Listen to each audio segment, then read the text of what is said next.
Kimga yaxshi, kimga yomon? Men har doim xalq tomon. Sizlarga hozir shunaqa chiroyli Spark ko'rsataman. Boshlang'ich $1000 bilan berib yuboramiz.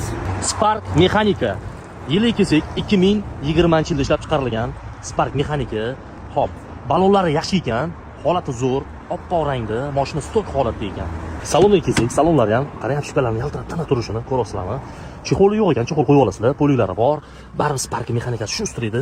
Pechkalari ishlayapti, konditsionerlar hamma yog'i zo'r deyaptilar. Yurgan probegi 160 ming yurgan ekan. Xo'p, mashina benzinda harakatlangan, umuman gaz qo'yilmagan ekan. Salonlari ham bir chiroyli turibdi, ko'rasizlarmi?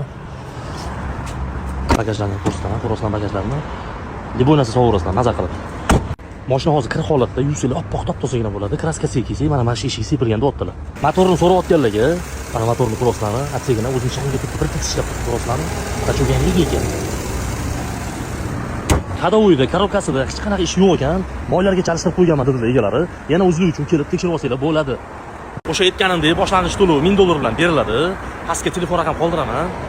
Nima kerak bo'lsa, yana so'rashinglar mumkin. Mana shu Sparkni berib yuboramiz. Bosib boringlar.